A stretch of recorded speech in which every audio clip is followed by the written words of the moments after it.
Bismillahirrahmanirrahim. Assalamualaikum warahmatullahi wabarakatuh. Perkenalkan, nama saya Sri Aulia Alfira dari kelas PTIKF Angkatan 2022 dengan NIM 220209502125.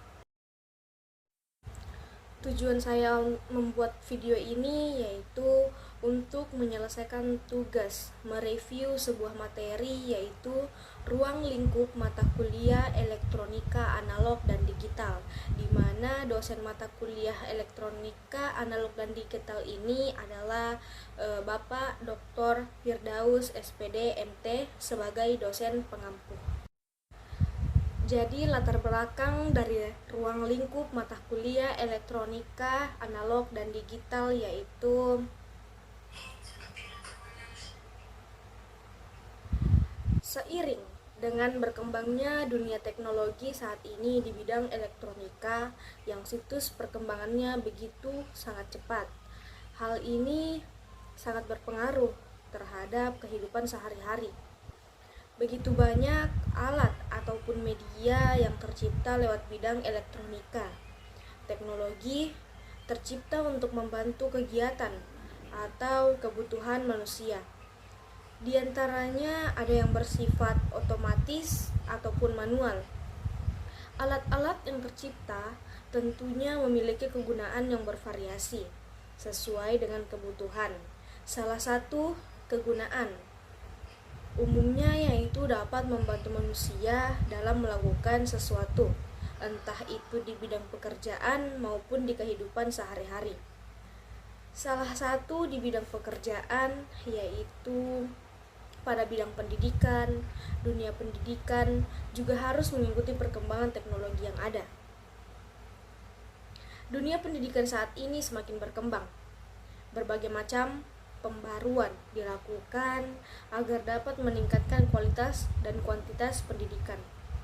Untuk meningkatkan kualitas pendidikan diperlukan berbagai motivasi, baik dalam perkembangan kurikulum, inovasi pembelajaran, dan pemenuhan sarana dan prasarana pendidikan. Untuk meningkatkan prestasi belajar pada siswa maupun mahasiswa, maka perlunya seorang guru ataupun seorang dosen dituntut untuk membuat pembelajaran media lebih inovatif yang dapat mendorong siswa dan mahasiswa dapat belajar secara optimal, baik di dalam belajar mandiri maupun di dalam pembelajaran di dalam kelas. Identitas masalahnya yaitu menentukan tujuan dari disusunnya makalah atau tugas review ini, seperti menjelaskan materi ruang lingkup mata kuliah elektronika analog dan digital. Baik, kita telah masuk di wawasan elektronika, di mana elektronika merupakan ilmu yang mempelajari alat listrik arus lemah yang dioperasikan dengan cara mengontrol aliran elektron atau partikel bermuatan listrik di dalam suatu alat dan bahan, seperti peralatan elektronik, komputer, termokopel, semikonduktor, dan lain sebagainya, di mana ilmu yang mempelajari alat-alat seperti ini merupakan cabang dari ilmu fisika. Sementara bentuk desain dan pembuatan sirkuit elektronikanya adalah sebagian dari teknik elektro, teknik komputer, dan ilmu teknik elektronika dan instrumentasi. Bagaimana sih sejarah perkembangan elektronika itu? Jadi, sebuah elektron dapat berpindah dari sebuah konduktor ke konduktor lainnya melewati ruang hampa. Itu menurut Thomas Edison pada tahun 1883.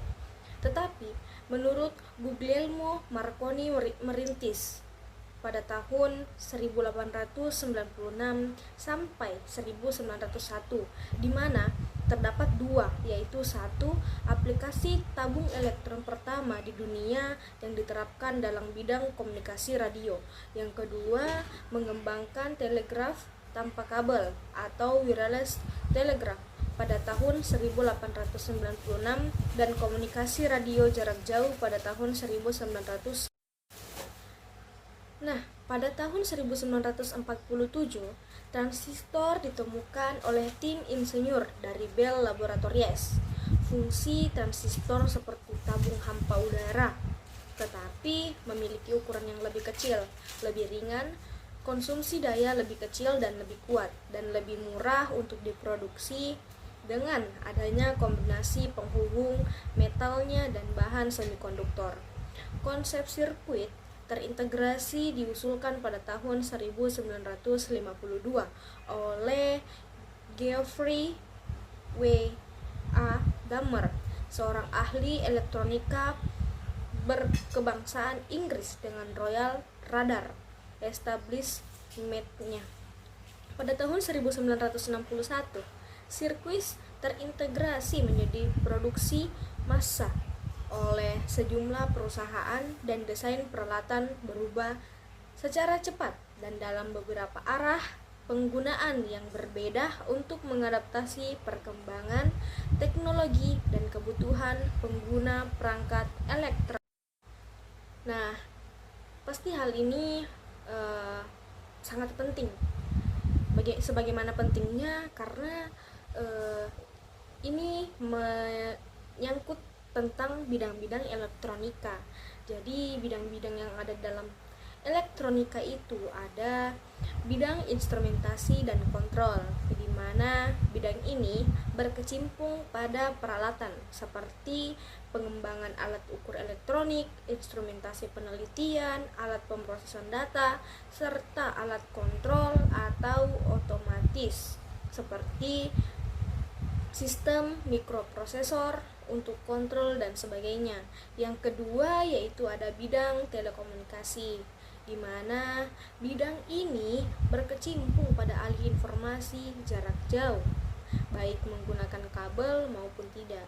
Sebagai contohnya yaitu pengembangan komunikasi telepon menggunakan relay elektronik, komunikasi data menggunakan komputer dan telepon, serta sebagainya. Yang ketiga yaitu ada bidang elektronika konsumer, di mana bidang tersebut berkecimpung pada produksi peralatan-peralatan kebutuhan umum seperti radio, televisi, perekaman kaset audio maupun video, penyedia daya serta komponen-komponen elektronika.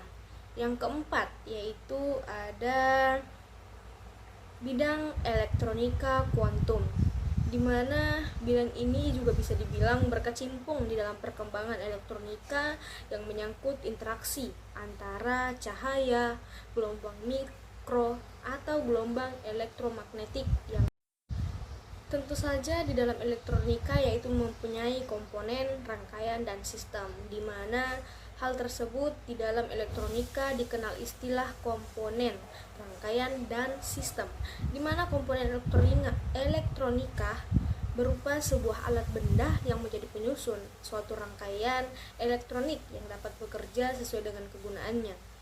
Rangkaian elektronika dapat didefinisikan sebagai kumpulan dua atau lebih komponen elektronika pasif ataupun komponen aktif yang membentuk suatu fungsi tertentu secara sederhana maupun kompleks. Sistem elektronika adalah kesatuan yang tersusun dari komponen dan rangkaian elektronika untuk tujuan pengalihan tenaga dalam bidang komunikasi ataupun komputasi atau instrumentasi dan kendali, sehingga dapat dikatakan bahwa komponen adalah unsur-unsur pembentuk rangkaian, sedangkan rangkaian adalah unsur pembentuk sistem. Maka sistem itu sendiri adalah kesatuan antara komponen dan rangkaian. Sekarang kita masuk kepada komponen elektronika, di mana komponennya terbagi dua, yaitu aktif dan pasif. Komponen aktif atau memperkuat sinyal yaitu ada dioda, transistor, IC atau integrated circuit. Yang keempat ada saklar atau switch. Yang kedua ada komponen pasif atau tidak memperkuat sinyal, yaitu ada resistor, kapasitor, dan induktor. Di mana rangkaian elektronika mempunyai dua rangkaian, yaitu rangkaian diskrit dan rangkaian terpadu, di mana rangkaian diskrit adalah hubungan antara komponennya melalui PCB, kabel, atau solder. Ya, dan rangkaian terpadu adalah hubungan antara komponennya terpadu dalam suatu chip atau keping atau pada umumnya silikon. Baik, mungkin itu saja yang dapat saya sampaikan mengenai materi. Saya ucapkan banyak-banyak terima kasih. Assalamualaikum warahmatullahi wabarakatuh.